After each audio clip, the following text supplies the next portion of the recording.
Okay, so if anybody didn't hear, my name is Chip Marsland, and David indeed blew me off at that time, and I did not give up, and he's actually grown an inch since then from living on essential nutrients. So just to give a little background on me, I'm a protein, nutrition, and food scientist.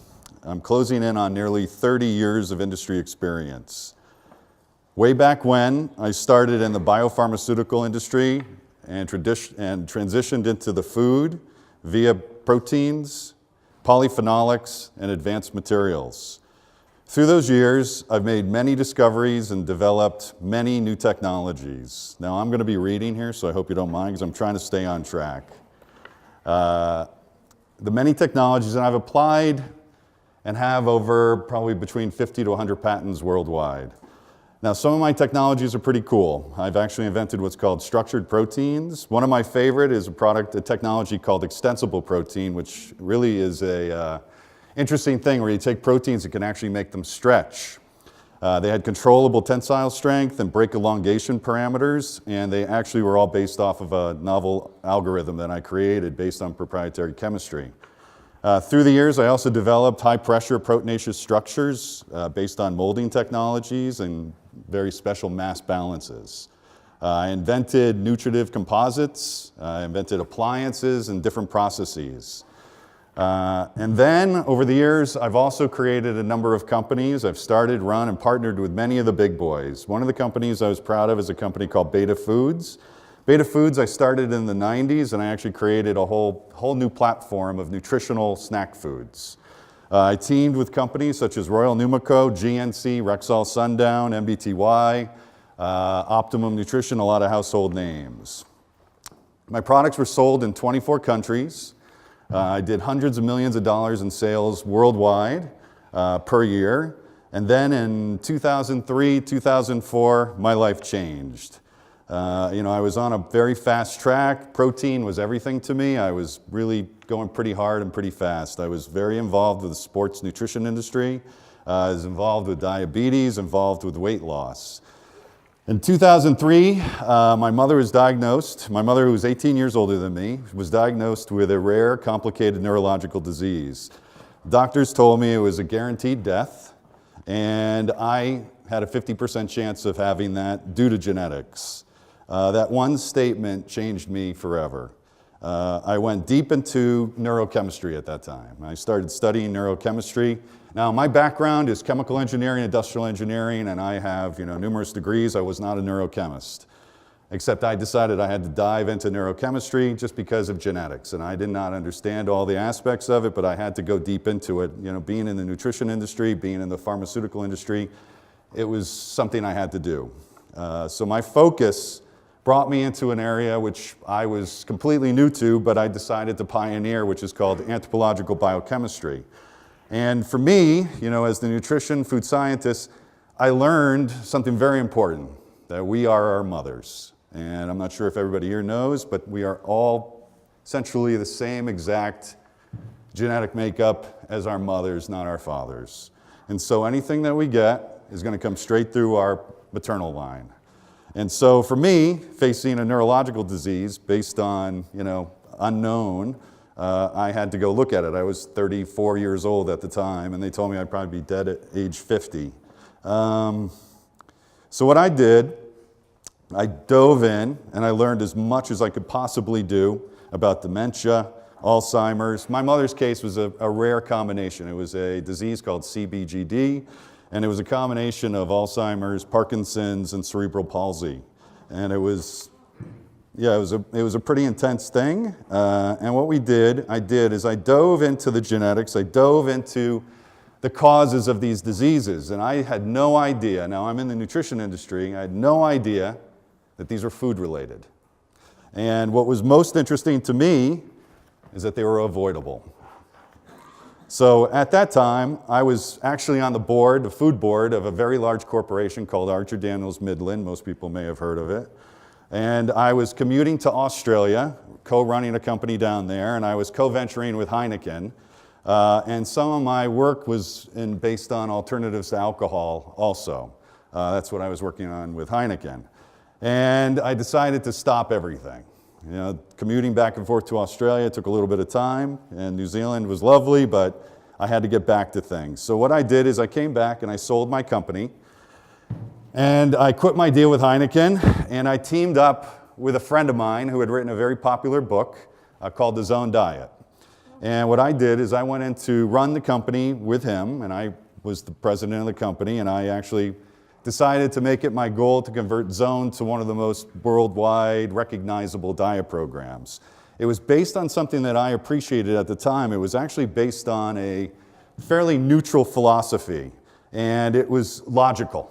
So it wasn't based on an extreme. I had another friend named Bob Atkins who was way over here.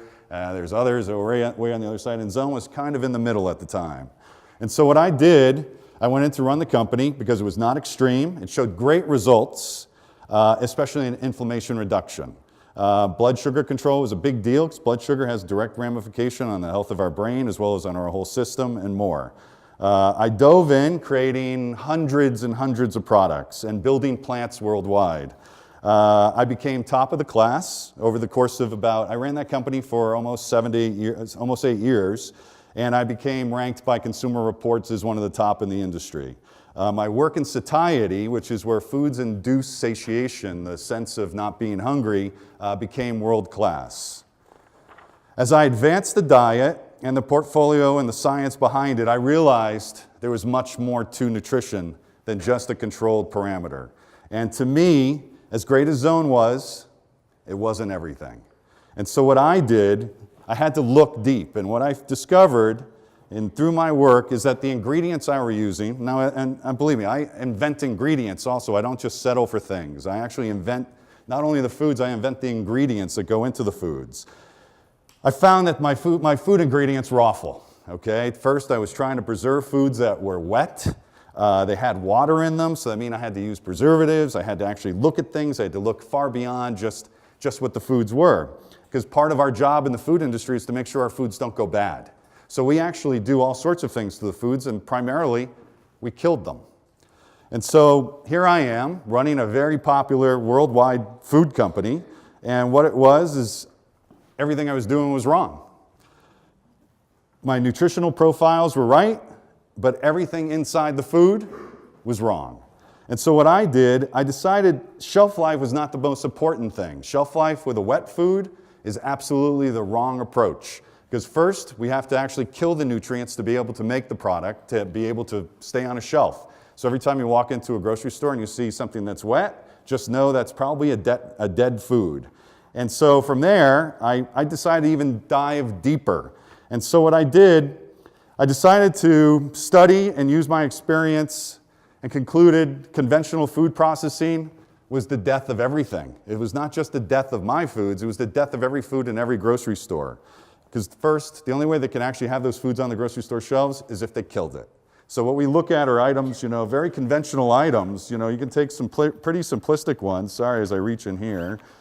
But a good example of a dead food is Campbell's soup. Okay, this is a very dead food. This is processed at high temperature. There's absolutely nothing in here that's going to even do anything for the human body. That's just one example. All right, so for me, a guy ranked by Consumer Reports for nutrition and diet, I wasn't doing it right. I'd missed it. Yet it was all right in front of me, and I had to figure that out.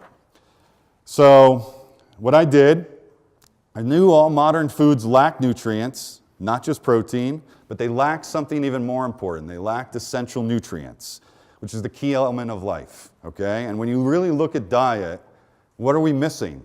And it really came down to the fundamentals because we're all humans. You see, it was logical to kill foods. Over the years, a society became focused on taste and shelf life. It didn't become focused on what humans really needed, it became focused on taste. Shelf life was the dictator by the grocery stores, by the food industry. And the only reason is that we need to transport things from, Chicago, Midwest, East, overseas, wherever we're going. Many people don't know a lot of foods are even made over in Indonesia, shipped over here to the States. Pepperidge Farm is a great example. Pepperidge Farm cookies, most of them are made in Indonesia and get shipped all the way over here. So you have to have extremely long shelf life to actually go through these processes. So what I did, I kept going, and I realized that the foods weren't just being made for shelf life, but they were being made with addictive qualities. The processes that they were made through not only killed them, but as I said before, they started killing them even more so. But I wanted to know why, and it focused in on when this all began. So my conclusion was I had to study when this all began, and I went back to the beginning of the processed food industry. And so what I really learned is that in 1911 is really the pivotal point. 1911 was a really important invention. It's called hydrogenated oils, okay? Before then, what we were doing is we're using things that weren't shelf stable. We're using lard, we're using tallow, animal fats. We didn't have any products like this in the marketplace, and thankfully a company like Procter & Gamble could create something quite innovative at the time. And actually, if you go to their website, you will find the whole timeline on this too. They're very proud of it. Crisco was invented in 1911. Now, that single invention, okay, eliminated the use of everyday products such as lard and tallow. And what it also did, it eliminated all the short shelf life products. And then all of a sudden, it allowed the creation of a whole new realm of foods known as staple foods. And now these stable novelties, because back then they were novelties, were invented. Matter of fact, this year, 1911, now 1912 was another big year, okay? And it was this, all right? So in 1912, this product was invented. And for those who don't know, this is a Crisco cookie, okay? So the center of the Oreo cookie that everybody loves so much is Crisco, all right? And because of Crisco, we actually had other inventions that came along the line too. And this is another good one that was invented shortly thereafter, okay? And so Twinkies also came after Crisco, and it came after Oreos. But this is just the beginning, people. This was just a few. But there's so many more. And if you look back over time, I mean, back in these days, in this time frame, our phones were giant wooden telephones, and we drove Model Ts, except our food industry has not advanced since then. Our food industry is actually still in that same time frame. We still use the same exact technologies made then, same exact ingredients, only we've gotten worse. And so my research made me dive even deeper. And what I realized is that this invention here changed food forever. And what worse happened is that during the wars, World War II, the US government had to actually feed the troops. The troops weren't eating the food because it was awful, it was slop, it was, the terminology slop comes from the military back then. And I know I'm a military brat, and so I've heard all the stories. And so what happened is the US government decided to finance a whole research program on neurochemistry called the Bliss Point.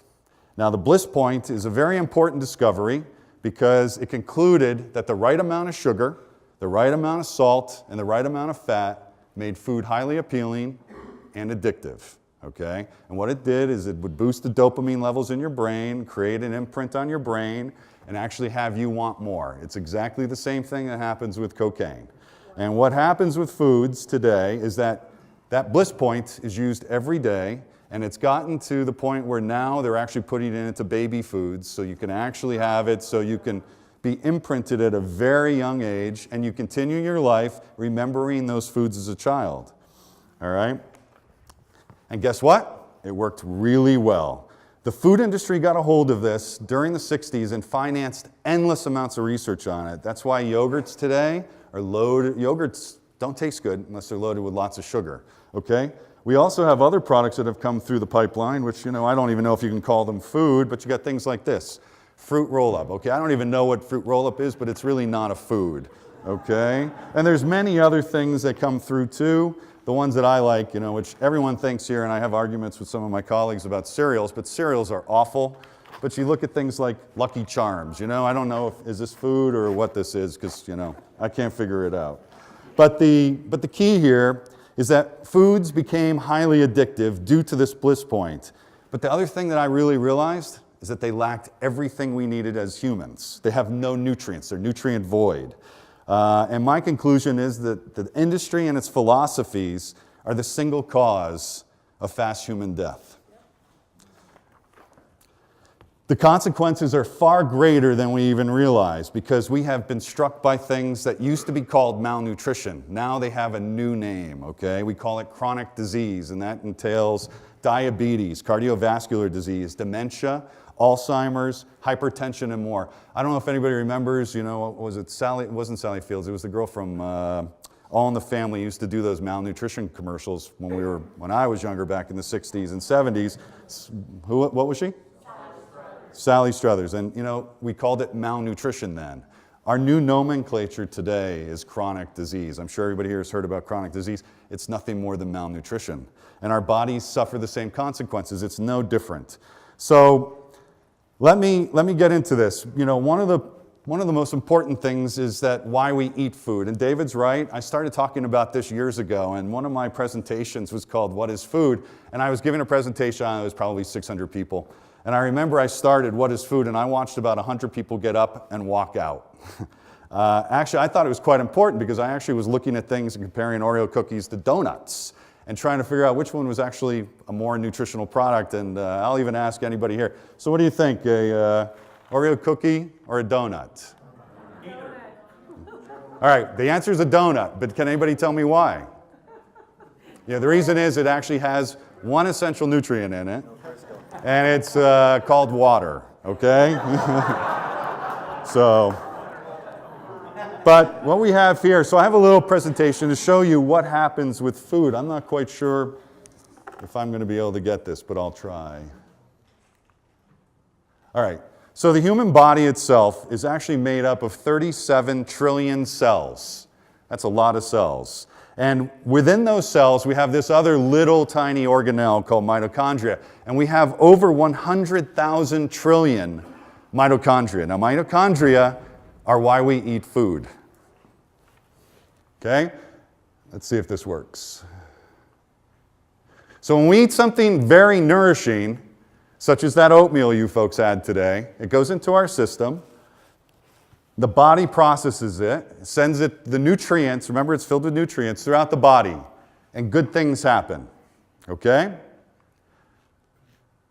But when we actually start looking at what happens, the nutrients start being transferred into the cellular system, they get absorbed into the mitochondrial system, and actually we create great balance.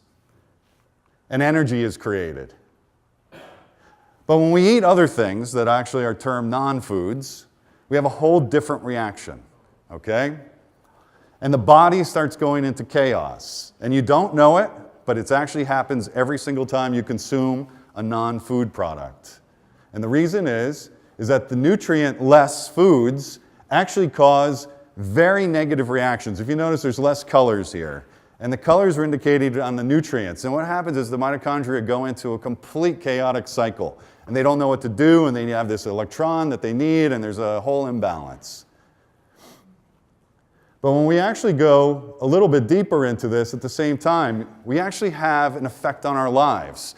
People who live with balance versus people who live out of balance, sadly, there's a difference in life. There's a great difference in life. And as you can see, the ones who live in balance will live a lot longer. What I was really fascinated by is that our cells are not programmed to die. We kill them. And so when we incorporate things like bigger forms of oxygen, exercise versus a life of lethargy, we have a whole different approach. And so we actually look at life a little differently. At least I do. And I value myself on the left, not on the right. But there's other ramifications at the same time. When we eat these foods and we put them into our system, we have a mucosal lining that's very susceptible to problem. And so when we look at this, some of these ingredients that we consume every day actually penetrate our mucosal lining in our gastrointestinal system. And I don't know if anybody's ever thought about it, but think about your proximity of your stomach, your gastrointestinal system, to your other organs. And so what happens if we actually start eating too much sugar and it penetrates and creates holes in our mucosal lining? We have very small cells down there. They're very susceptible to death. And so what happens is they actually create holes in the system. It's very close to our heart. It's very close to all our organs. And I'll tell you, some of the problems in this, now I face this because I've actually had a mother who died at my age. By the way, I've lived longer than she did now. So here, part of this is the impact affects every component of our body. It affects our neurological system, it affects our cardiovascular system, it affects our pancreatic system. When we go deep, not just our gastrointestinal, but our hormonal system, all of it is impacted. And so all of this is avoidable. And it's all through something so simplistic and so logical and so human, it's just called essential nutrients. And they're called essential for a reason. Now, on that note, I'm going to actually let everyone know I have a lot of talking tonight, so I don't want to bore you with much more. And this evening, I have the joy of actually having everybody come to me to talk, so any questions you can save for later. But I'm actually going to take this now, and I'm going to transition over to the next speaker. I know I'm taking up her time, and she's an old friend of mine, not literally. She's a friend of mine for 20 years out of Harvard. We were both in Cambridge for a very long time, and her name is Dr. Stacy Bell.